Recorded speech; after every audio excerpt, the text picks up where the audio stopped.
Hey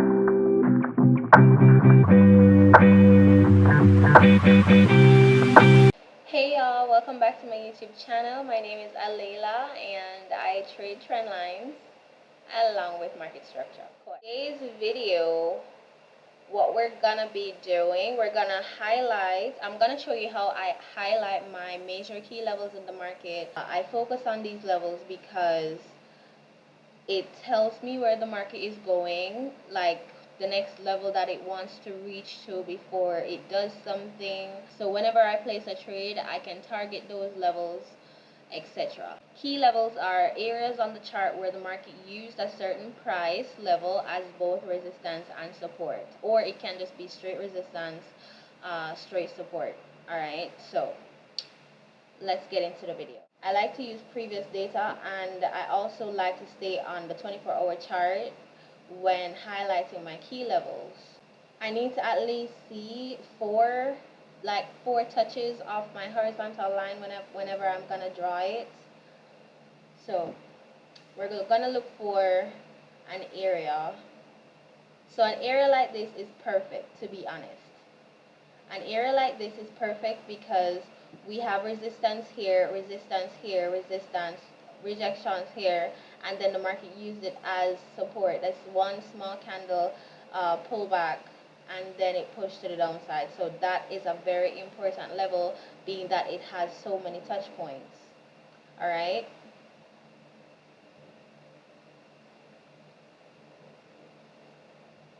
We're gonna look for another one.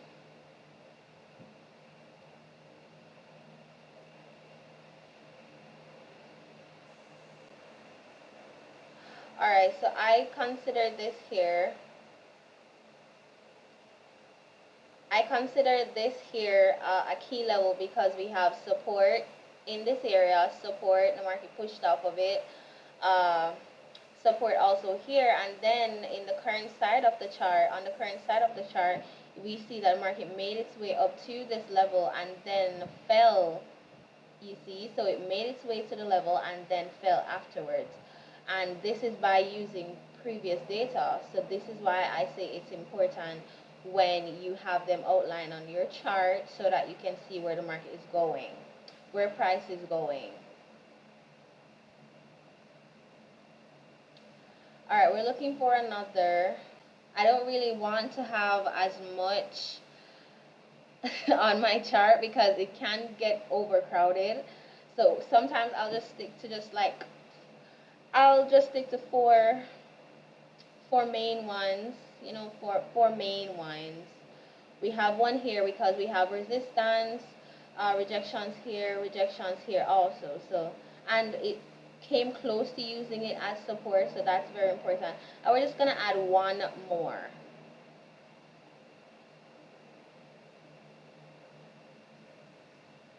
So, just gonna add one more.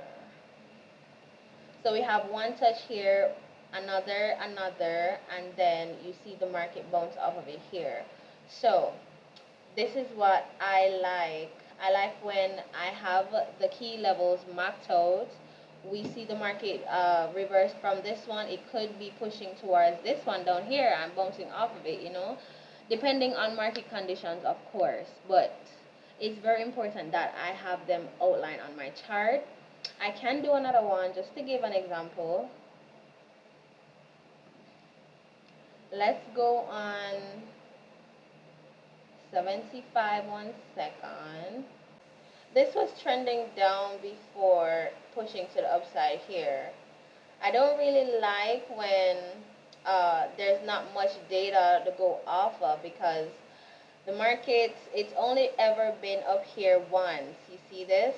Based on what I'm seeing on the chart here.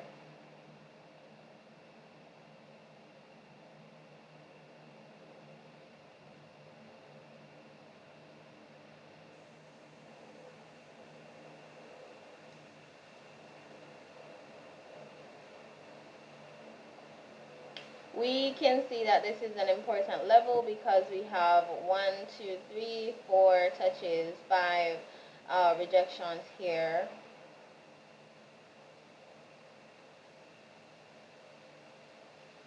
This is another area. Whenever the market reaches into that area, that little section here between this yellow line and this one, it bounces in between it. So we can expect that whenever the market reaches in that area again, we can probably expect some consolidation.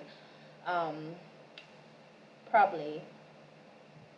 We have support, support, rejections in this area, and then the market used it, bounced off of it to push to the upside here. All right.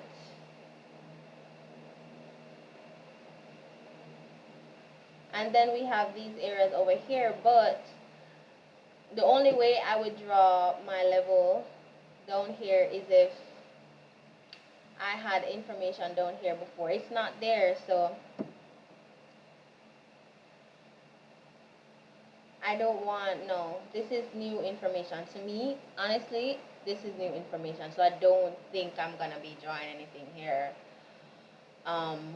We can just see that the market is pushing to the upside. Let's do another. Alright. This seems like fun. This has a lot of information, so we can use this one. We have this area up here, a lot of rejections. Every time the market came to this level, it reversed, literally. Every time the market came there, it reversed.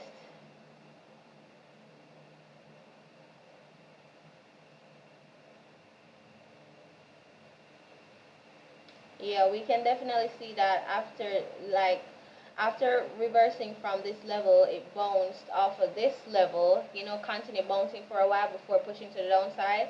The same happened here, not really bouncing, but it stayed up here for a while before pushing to the downside.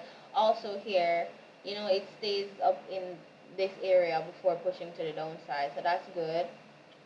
That is good. We have one more here. Yeah, so that's one.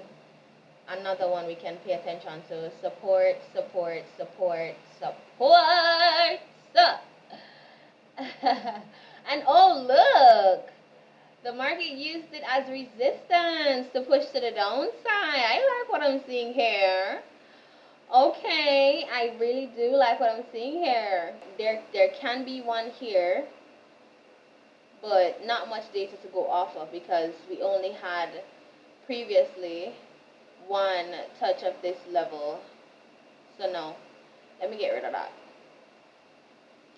So yeah, that's basically how I map out my major key levels on my chart.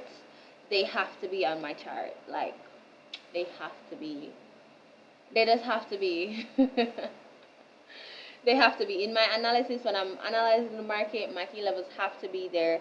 I have to see what the market is doing. If the market breaks one of my higher time frame trend lines, it's either gonna go towards one of these major levels on the chart. I can target them.